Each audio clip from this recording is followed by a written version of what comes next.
Hi, everybody. This is Michael Quan with the Brownsville Society for the Performing Arts. And on this episode of Brownsville Matters, we have some very special guests with us today, all the way from Austin, Texas, the North Country, as we call it.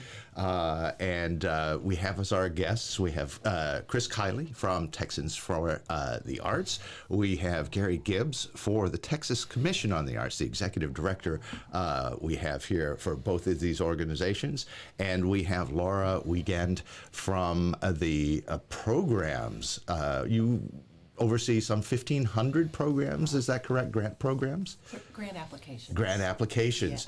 Yes. All folks that are incredibly gracious with their lives to help make people's lives richer, more varied, and rewarded through the arts in the great state of Texas. Welcome to you all. It's wonderful to have you all here. What brings you to Brownsville, Texas?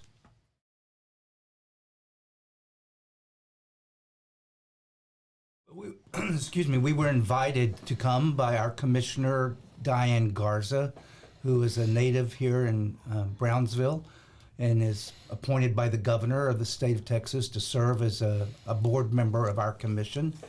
And so we've come down we've been down many times before, but this time was the specific purpose to meet with stakeholders here in the Brownsville community that are trying to revitalize the cultural life here in Brownsville and see if we could offer any resources and help and guidance. Well, that's kind of the mission of the Texas Commission on the Arts is to provide those very things. What are some of the opportunities that TCA offers to communities like Brownsville? Well, obviously, the first thing everybody talks about is grants. Mm-hmm. And so we do have different grant programs that help support the arts in all over Texas. We also have other programs like Cultural District Designation, which help really harness the arts to really attract tourism, business, make communities more interesting places to live and work. And then we have arts education programs that help with making sure that there are arts in the schools. And for those that aren't familiar, what is an arts district? How does that happen, and what does that do for a community? Well, it's actually legislatively mandated that our agency, Texas Commission on the Arts, should designate cultural districts around the state. We currently have 57 cultural districts throughout the state of Texas. And it's accomplished by a community coming together and selecting a specific geographic area within their community that has a rich resource of cultural and arts activities that spur economic development and attract tourists. Mm. And then they make an application process. It's a very lengthy application. And no, that never happens for a government application. In this particular case, it does. And they have to demonstrate to a panel of reviewers that the cultural resources are there in place. It's not a pilot program, so to speak. It has to be in place already. And they have to submit a video demonstrating the kinds of activities that are going on in their community. And then the panel reviews it, scores it, and if it reaches a certain level, they recommend it for designation. And then we do that. And then the cultural district can use that as a marketing tool, that we are officially designated by the state of Texas as a cultural district. So that helps leverage other types of grants. It helps amplify what they already have going in the community in terms of marketing and tourism and internal and external resources for that effort. Yes. That's really great. That's really great. And Chris, you're part of this very important kind of apex of art advocacy in the state of Texas. And you, as Gary has, have a background in music, I think, right? Actually have a background in theater. Theater, that's right, that's right. So what leads you to look at arts advocacy from that art background beginning? Well, I think that as practicing artists, being able to tell our stories and being able to ensure that those people who are making important decisions about what sort of investments we make with our public dollars, I don't think there's anybody better to tell our stories than those of us who do it. We know that they transform the communities we live in. We know that they generate lots of money for the communities we live in, but we also know that they provide us with a sense of identity, with a sense of what makes us special. One of the best parts of my job at TFA is that I get to travel around the state and see just the rich, diverse cultural ecosystem that Texas has. Texas being such an enormous state with such a rich history, what you're discovering. Just last week I was in Nacogdoches for a Zydeco and sort of Creole cultural conversation, and then to come down here and then to see all of the incredible sort of river history of Brownsville and how that has, influenced many different sort of cultural cultural assets like conjunto music, and to be able to tell our stories and to be able to resource an agency as amazing as the TCA is something that I have found to be very important, and something that I think we all need to be doing. So what was the story? Is there a moment that you went, aha, I want to be an arts advocate? Well, it's really funny. So I went to graduate school at Texas Tech University in West Texas in Lubbock, and I was getting my MFA in arts administration, and my original plan was to probably be an executive director of some sort of theater company or something that was more aligned with my artistic background. And within 10 days of starting at Texas Tech University, my predecessor here at Texans for the Arts, Ann Graham, she ran TFA for over a decade. She came and did an advocacy workshop that I was required to attend as an MFA in arts admin. And just hearing Ann speak and hearing the arts community speak about how important the work that Ann does is, I've always been interested in the intersection between culture, policy, politics. I grew up in New Hampshire, home of the first primary. Right. So I've been inundated with politics my entire life. But obviously, having been in Texas a long time, this was a perfect opportunity where I saw this beautiful blend of being able to make a difference for not just myself as an artist, but for the statewide community. And to be able to participate in a way that I thought could really move the needle forward. And fortunately, over the last 10 years, we really have moved the needle forward in Texas, having jumped from arguably the bottom of public investment in the arts. I think at one time we were even 52nd beyond some of the territories. I was going to 52nd? Something like that, right? And now I believe we're up to 38th. Don't quote me on that. 30. That's correct. Thank you, Gary. Yeah, 38th in the nation. So we've seen that per capita by telling these stories and by mobilizing. We've seen that sort of moving the needle forward of the power of the public investment, not as something to subsidize what we do, but certainly as something to support what we do. Before we recorded today, we were talking about how important it is to have that public sort of stamp of approval or that good housekeeping seal, I think, as Dr. Gibbs said. Right. But that I think it signals that the arts and culture are a very important part of what makes Texas special and what drives our economy and something to value. Absolutely. And Gary, you have a background, I think, in vocal music as well as some educational experience with Houston Grand Opera. Yes. And what was there a story that got you into arts advocacy and administration? Basically I thought after I completed my doctorate, in musicology, I thought I'd be in academia. and I couldn't find a job after I graduated. And so those thousands and thousands of musicology jobs. Yeah, exactly. Especially in your area of expertise, which mine was 20th century music and medieval music. So there weren't any openings. And so I taught public school, elementary school music. I went from completing my doctorate to teaching elementary school music, and then this was in Houston. And then you had the students sing Gesualdo. Yeah, a little bit. And then saw an ad in the paper about a job at Houston Grand Opera as their director of education and outreach. Yeah.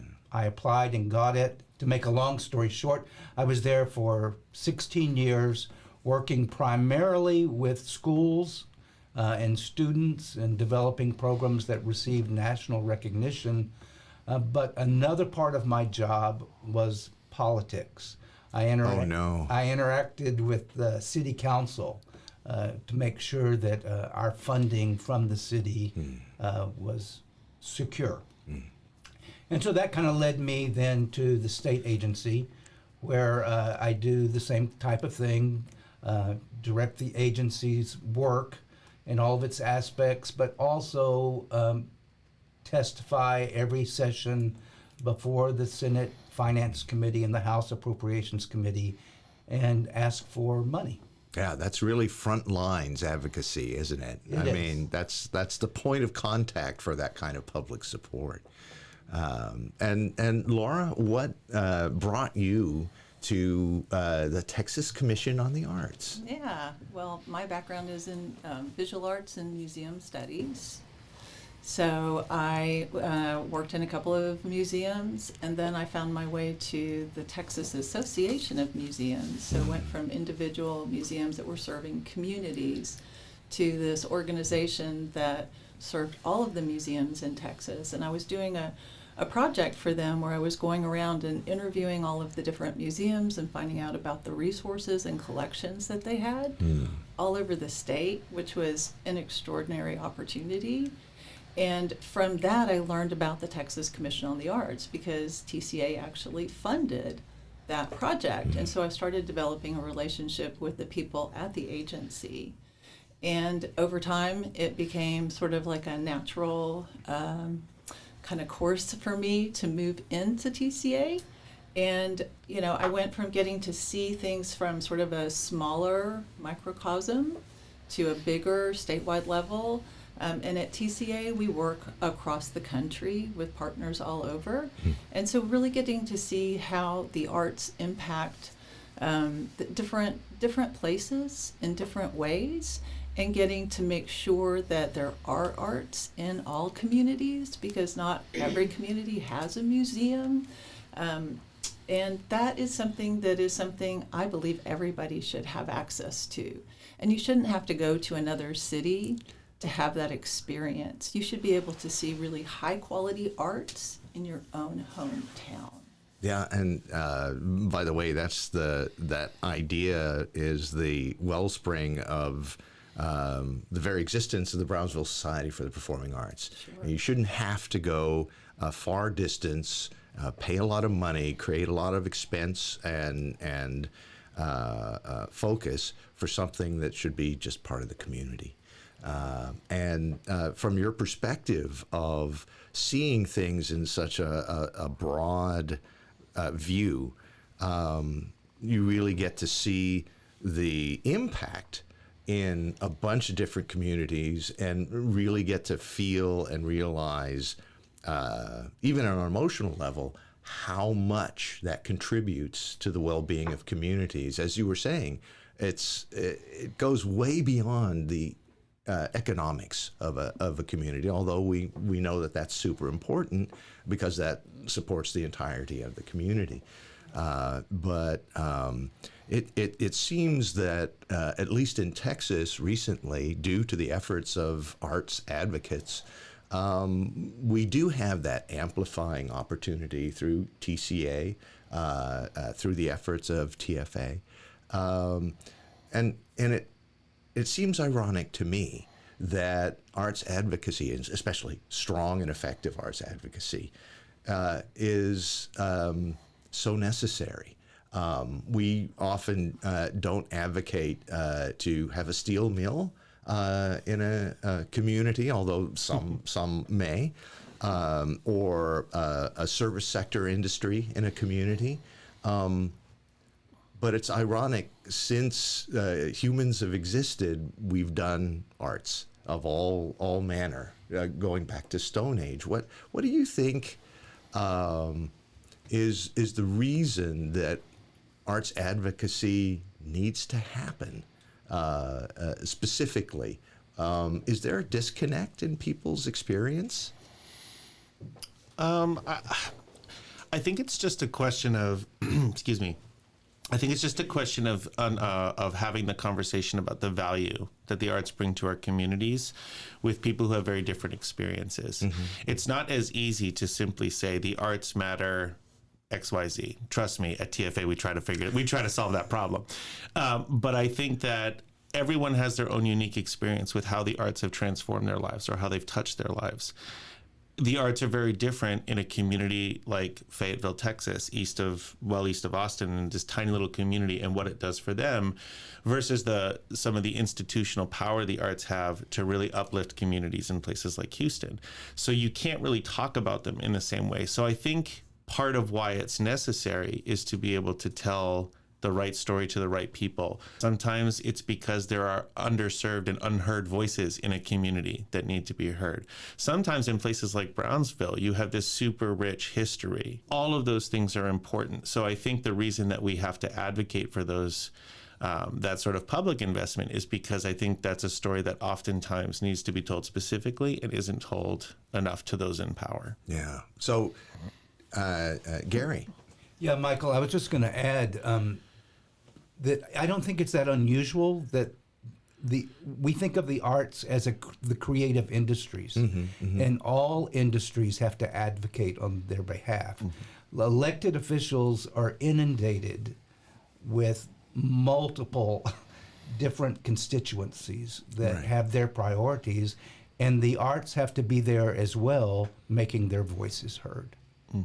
So you really present a variety of pictures to the public in a lot of different avenues and in a lot of different ways. There are some art forms and artists that are economies unto themselves. Beyonce or Taylor Swift literally change the economy of the community that they perform in. But there's such an incredibly varied and diverse field of arts in all of the arts that it feels sometimes like some of the arts really require advocacy just to make them visible and provide an opportunity for everyone to experience something that they wouldn't normally experience in that way. And I guess sometimes it seems like those areas of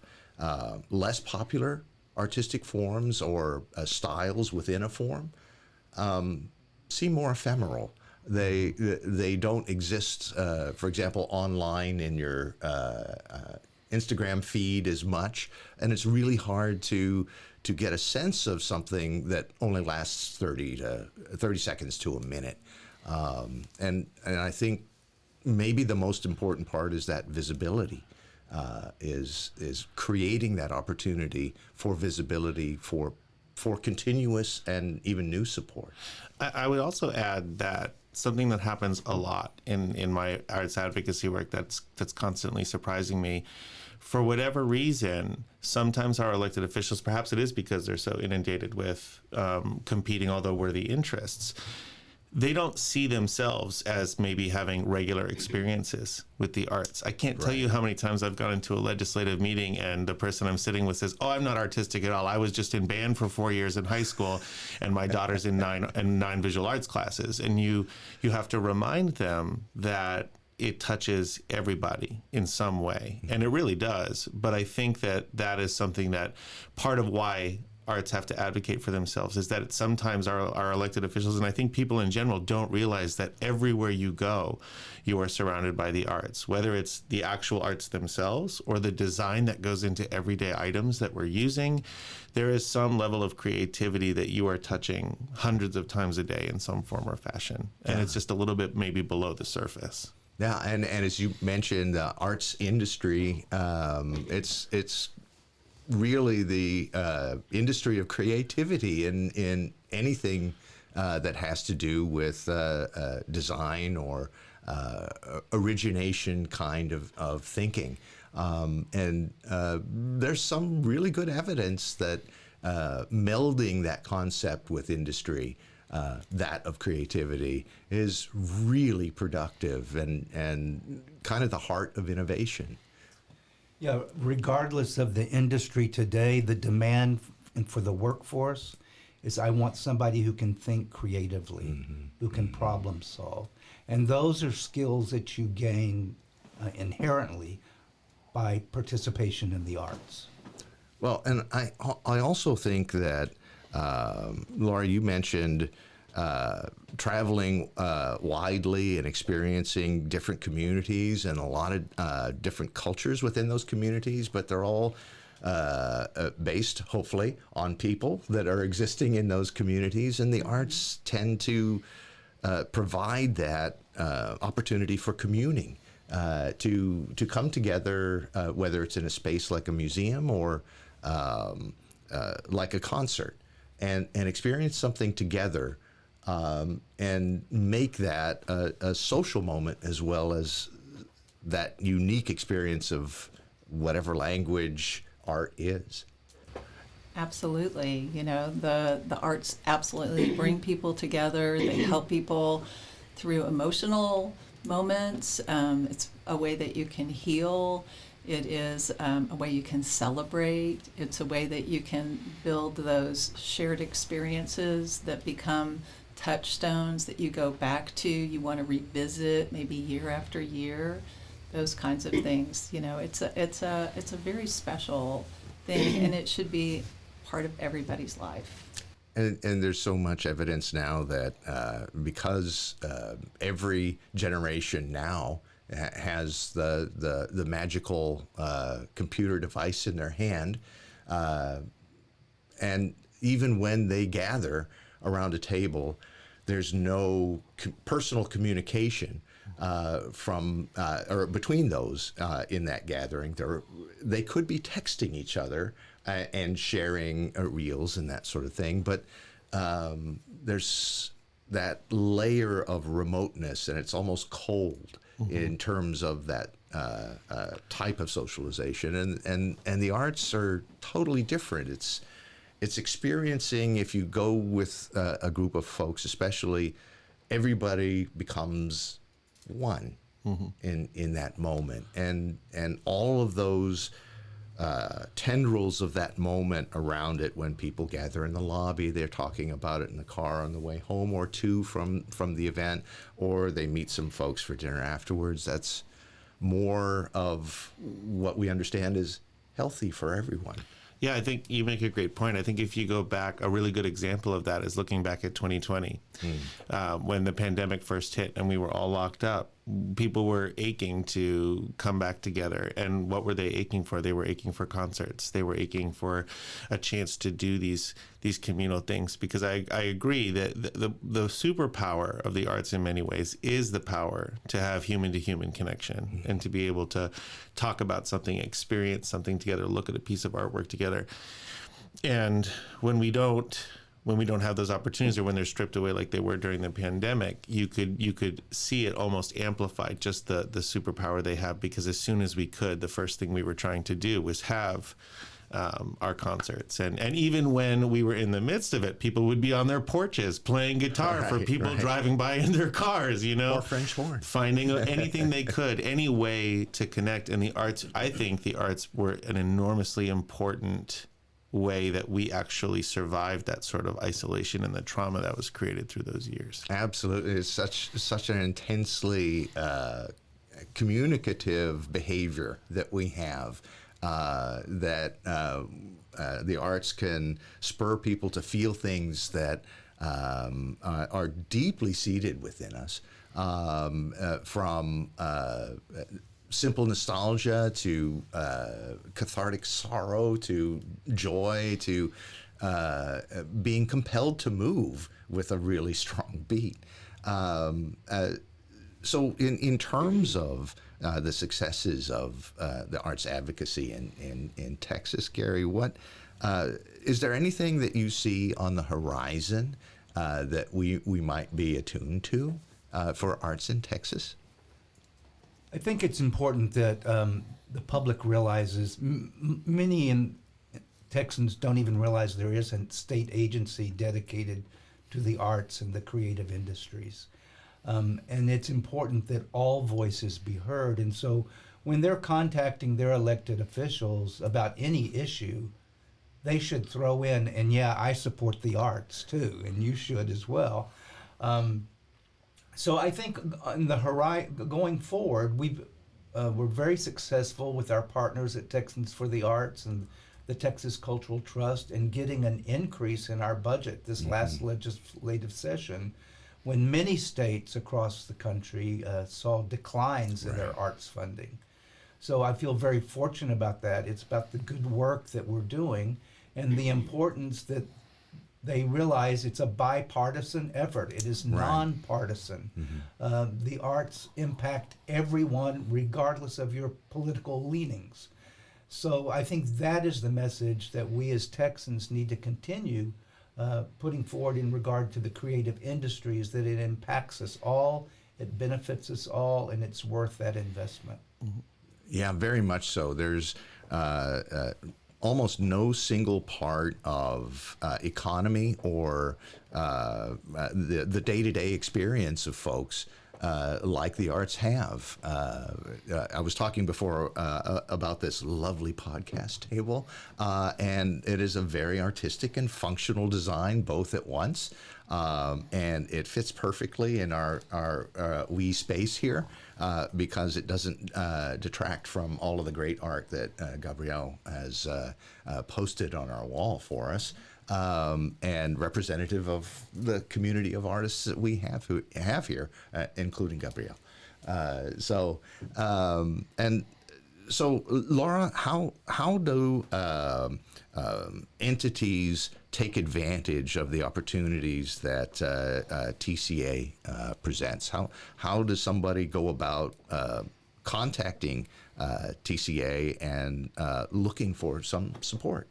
Yeah, so we give grants to nonprofits and governmental entities, and that could be like a public library, it could be a K through 12 school, a college, a university, a government department. So the simple thing to do is to reach out to staff and get an account set up with us. The process of getting the account, we'll figure out what you're eligible for, we'll learn a little bit about you and what you do, and we'll be able to kind of match you to our opportunities, the things that you're eligible for. If there are things that you can kind of grow into over time, we'll make sure that you understand what those steps are for being able to kind of move forward and evolve with us. And the process of just applying for grants from TCA is actually designed to help you be able to be successful with getting grants from other places. So we mentioned earlier the good housekeeping seal of approval that you get. But in addition to that, you get feedback from the people who review our grants. They share their expertise, they put in comments, they give you feedback, and you actually get that feedback, which is not true of a lot of grants makers. Most of the time, I used to be on that side where I would write grants and I'd put them out in the world, and I would get back a no, or I would get back a yes, and I would be like, what did we do right? What did we do wrong? And you didn't necessarily know. And we give you back really constructive feedback. You get to understand what you did do well. What are the things that maybe you didn't explain clearly? Maybe what are some things that you should think about building on and really developing further. So it's a really comprehensive process that's designed to lift up the field overall across the state. Brownsville Society for the Performing Arts is well supported by the TCA funding opportunities. And having been through that process, it's a very streamlined process comparatively. But if you've never done a grant before, it's a lot of, oh, I don't have that document. Oh, I should get a letter of support from these folks that I know, and all the ins and outs of making an application a complete picture, and to be focused on the idea of what the grant is for and how you're applying for that specific purpose. And I think TCA does a great job of doing that. And again, comparatively, very brief, very easy online application once you've set up your account. And we've always found TCA to be extremely accessible for guidance in the process. The first person that I applied for a grant with maybe 14 years ago was Anina Moore. And from that time to the present moment, it's always been easy to access somebody at TCA and get much needed help for that process. And also, for full disclosure, I am an erstwhile board member for Texans for the Arts as well, and had the great privilege to, for a time, work with that organization and all of the great work that it does for developing these amplifying opportunities for the arts. I want to thank you all for being here. And Chris, where can people find out more about Texans for the Arts? Oh, absolutely. We're a membership organization. So if you'd like to learn more about the work that we do or to become a member, you can just come to our website, www.texansforthearts.com. You could learn all sorts of different things. We're actually in the process right now of building an online advocacy learning hub. So there'll be ways to engage. You know, it's as much as I love traveling around the state to help with advocacy and do these trainings, it's going to be great to have a place that people can go if I'm not available to be there in person. So you can do it there. Okay, and you can find out about the Texas Commission on the Arts by just doing a quick Google search on TCA? Yes, or arts.texas.gov. Very good. And that's where everybody should go to find out about all these wonderful funding and supportive opportunities. Laura, Gary, Chris, thank you so much for being here and sharing the wonderful work that you do in support economically, artistically, spiritually for all of us in the state of Texas. Thank you all so much. Thank you. Thank you. Hi, KXIQ listeners. This is Michael Quan with the Brownsville Society for the Performing Arts, here to tell you about our podcast, Brownsville Matters. Everyone in Brownsville has a story to tell, and these are the stories. We broadcast these stories every Friday at 5 p.m. and every Sunday at 3 p.m. on KXIQ 105.1 FM on your radio dial. You can also catch these stories rebroadcast on our YouTube channel for Brownsville Society for the Performing Arts. Don't forget to like, share, and subscribe, and smash the notifications if you want more information about these stories that you watch and listen to.